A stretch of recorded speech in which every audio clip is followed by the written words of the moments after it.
지역교회에 대해서 우리가 같이 말씀을 나누고 있는데 지역교회가 굉장히 중요합니다. 개인의 신앙 여정에 절대적인 영향을 미치기 때문이에요. 지역교회의 핵심은 무엇입니까? 그 가르침입니다. 하나님의 말씀, 성경에 있는 가르침이 온전히 전해져야 된다는 것이죠. 어떤 성경으로 어떤 말씀을 증거하는지가 굉장히 중요합니다. 오늘 본문에 3절에 보면은 온전한 말씀이라는 표현이 있습니다. 예수 그리스도의 말씀, 온전한 말씀. 이 온전한 말씀과 하나님의 성품에 따른 교리를 가르치는 교회가 하나님 보시기에 귀하고 아름다운 교회입니다. 그렇지만은 다른 식으로 가르치는 사람들이 있다는 거예요. 3절에 보니까 만약 어떤 사람이 다른 식으로 가르치며라고 말씀하셨어요. 다른 식으로 가르친다. 굉장히 많은 교회가 온전한 말씀을 가르치지 않고 다른 식으로 가르친다는 거예요. 칠 수 있다는 겁니다. 아주 교묘하게 우리가 느끼든 느끼지 못하던 하나님의 말씀이 변형된다는 거예요. 가짜를 만드는 가장 확실한 방법이 무엇입니까? 그 가짜에 진짜를 섞는 거예요. 요즘에 이제 핸드폰으로 전화가 오면은 모르는 번호가 뜨면은 여러분들 봤습니까? 잘 안 봤죠? 왜 그러세요? 보이스피싱 때문에 그래요. 보이스피싱 왜 당할까? 참 나 같으면 안 당하는데 이런 생각을 아마 하실 것 같습니다. 이 보이스피싱 피해가 엄청나요. 2천억 정도 된다고 하는데 연간. 그리고 한 2만 명. 그러니까 한 명당 따지면 한 1,000만 원 정도 이렇게 보이스피싱 그 피해를 당하는데요. 그 스토리 라인은 진짜예요. 그 스토리 라인은 근데 그 내용이 가짜인 경우가 바로 보이스피싱입니다. 이 지역 교회의 가르침도 가짜가 섞인 다른 가르침이 있다는 사실이에요. 보이스피싱에 왜 속을까요? 이 납치하고 무슨 또 협박하는 그런 내용을 빼고서 대부분이 자신의 이득 때문에 그렇습니다. 이익이 된다고 생각하기 때문에 거기에 빠지는 거예요. 우리 믿음 생활도 마찬가지입니다.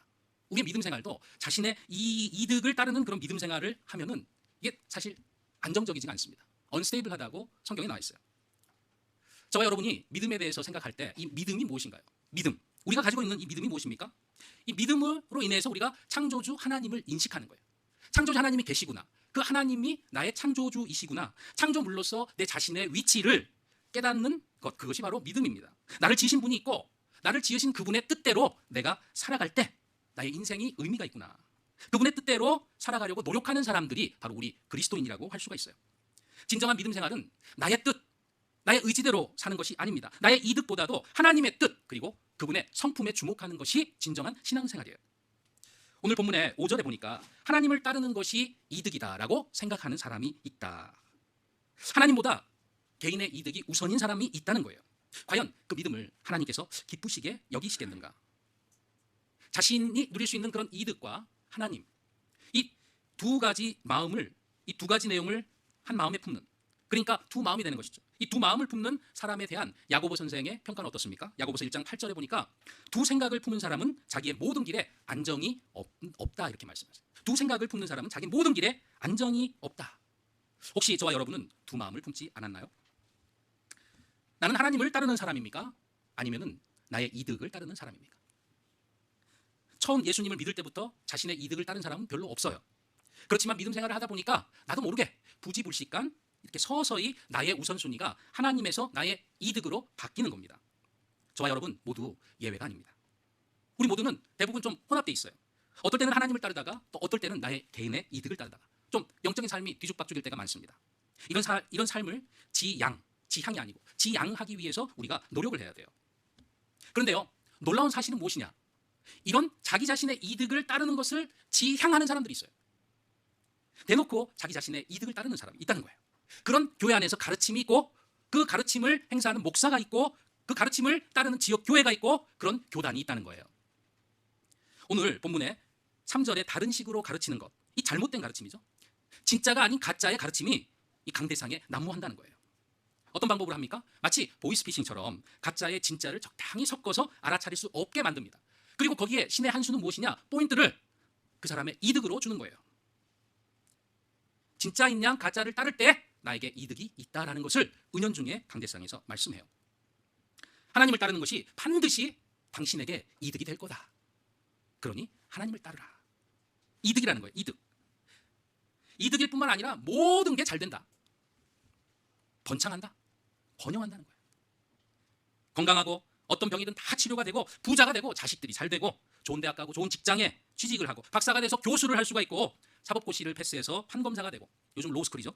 회사에서 승승장구해서 임원이 된다. 가게 열면 대박 난다. 예수님 믿으면 이런 엄청난 이득이 있다는 겁니다. 모든 것이 번창한다는 거예요. 번영한다는 겁니다. 이런 복음을 번영복음이라고 해요. Prosperity Gospel, 번영신학이라고도 이야기를 해요. Gospel of Success, 성공 복음이라고도 이야기를 합니다. 우리가 인터넷에서 위키피디아 백과사전을 보면은 이 번영 복음에 대해서 어떻게 이야기가 돼 있느냐? 재정적 축복이나 물질적 풍성함이 항상 하나님의 뜻이라고 믿으며 신앙이 자신들의 물질적 부를 증가시킨다고 믿는 반성경적 신학이다. 이렇게 나와 있어요. 백과사전에. 반성경적 신학이다. 이 번영 신학은 인간이 하나님을 믿는다면 그가 안정과 번영을 준다고 믿음으로 하나님과 인간 사이의 계약으로서 성경을 이해하는 거예요. 그러니까 하나님과 인간이 계약한다는 거예요. 그래서 그 계약을 이행할 때 하나님께서 그 계약의 조건으로 안정과 번영을 준다는 겁니다. 번영 신학의 이 교리는 개인적인 능력을 강조하는데 이 번영 신학은 인본주의에서 나온다. 이렇게 위키피디아에 딱 나와 있어요. 인본주의, 반성경적 신학이다. 그럼에도 불구하고 사람들이 구름대처럼 모여들어요.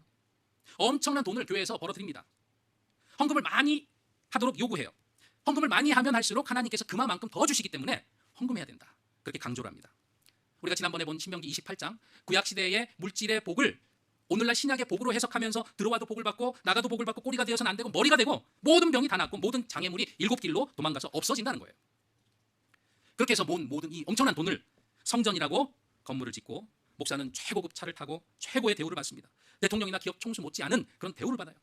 우리나라 어떤 목사님은 점심을 주일날 먹으면 그 25만 원짜리 갑니다. 호텔에서 조리사가 와서 직접 요리해 준다고 해요. 참 문제가 많습니다. 해외의 대표적인 교회와 목사들, 이런 번영 복음에 쩌든 그런 사람들이 있습니다.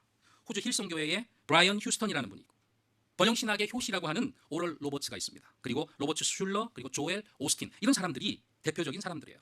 이 오럴 로버츠라는 사람은 번영 신학의 효시인데 성공과 번영에 대한 하나님의 방식이라는 그 책을 썼어요. 그리고 여러분들이 잘 아시는 텍사스 휴스턴의 조엘 오스틴이라는 분이 있어요. 1963년생인데 레이크우드 교회의 목사예요. 아마 어떤 분이 읽어보셨을지 모르겠는데 긍정의 힘이라는 베스트셀러의 작가이기도 해요. 이 사람이 오럴 로버츠 대학을 나왔어요. 오럴 로버츠 방금 얘기했듯이 번영신학의 효시, 그 사람이 세운 대학을 나왔어요. 미국에서 가장 큰 교회를 하고 있습니다. 온오프로 한 주일에 예배 드리는 사람 800만이에요. 이 모든 사람들이 이야기를 하는 것이 무엇입니까? 성공과 번영을 보장하는 하나님을 주장해요. 그들이 믿고 따르는 하나님, 성공과 번영을 보장해 주시는 하나님이라는 거예요. 이 사람들이 하는 일이 무엇입니까? 큰 풀장이 있는 대저택에 살면서 프라이빗 젯을 타고 가서 못 사는 나라에 가가지고 빈곤국에서 하나님 믿으면은 나처럼 잘 될 수 있다, 그렇게 이야기를 하고 그 사람들 돈을 다 이렇게 갖고서 또 본국으로 돌아와요. 희망 고문을 하고 있습니다. 한국의 대표적인 번영 복음의 추종 세력들은 누구가 있습니까? 이 지구에서 온 세상에서 제일 큰 규모의 예배당, 그리고 100만 명의 성도가 있는 교회가 있어요. 여의도 순복음교회. 조영기 목사님도 얼마 전에 돌아가셨지만, 이 번영복음의 신학의 베이스가 뭐냐면 오순절 성령운동입니다.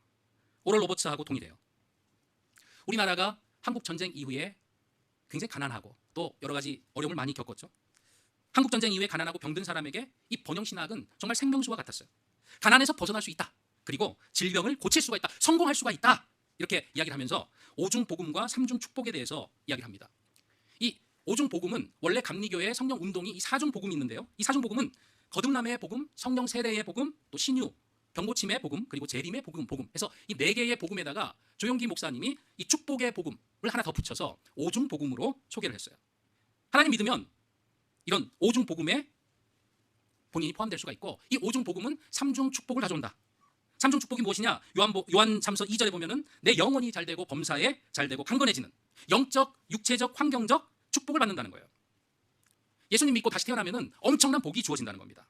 내세에서뿐 아니라 이 현세에서 복을 받을 수 있다는 거예요. 한 사람이 병이 들면은 그 병의 원인은 3가지이다, 이렇게 이야기를 합니다. 그 순복음교회 홈페이지에 가면 다 나와 있어요. 병의 3가지 원인이 무엇이냐? 마귀, 그리고 죄, 그리고 저주예요. 하나님께서 말씀대로 살지 않으면은 믿는 사람을 저주하신다는 거예요. 그래서 병이 든다. 그 순복음교회 홈페이지에 있는 내용을 제가 그대로 읽어드리겠습니다. 여러분은 건강할 때 이 건강을 유지시켜달라고 끊임없이 기도해야 할 것입니다. 그러나 병이 들면 말할 필요 없이 죄와 불순종을 회개하고 치료함을 받기 위해서 철야하고 금식하면서 기도해야 할 것입니다.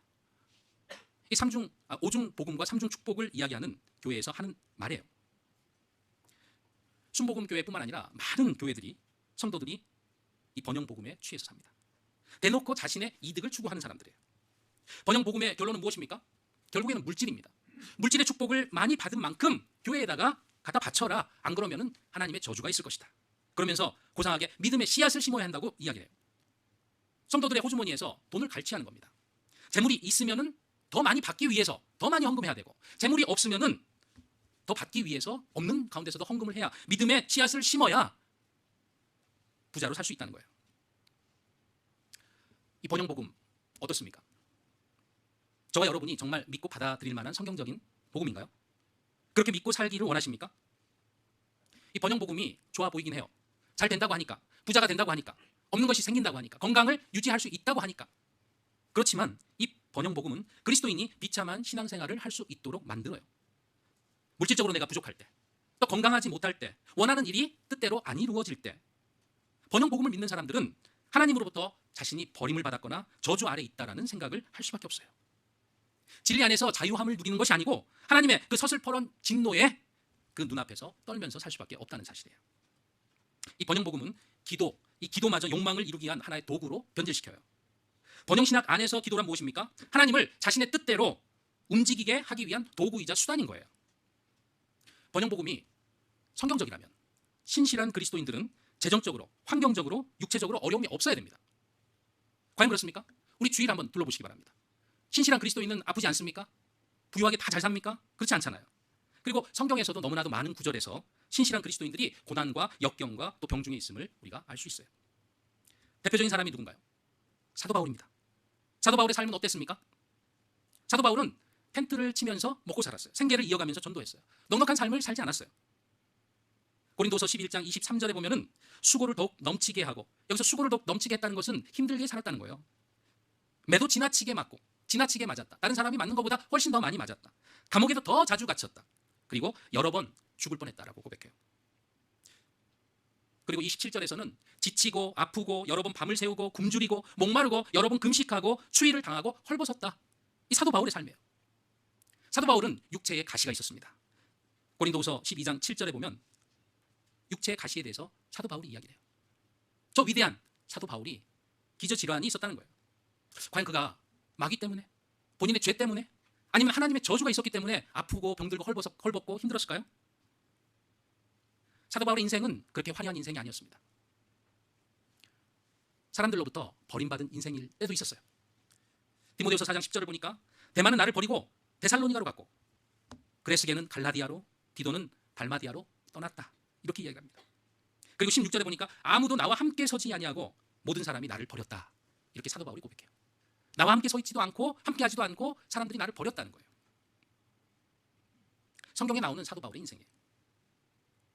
이런 사도 바울의 인생에 대해서 번영복음을 주장하는 사람들은 과연 어떻게 해석을 할까요? 사도 바울이 아들이라고 부른 사람이 있었죠? 디모데. 디모데는 가장 신실한 사역자였습니다.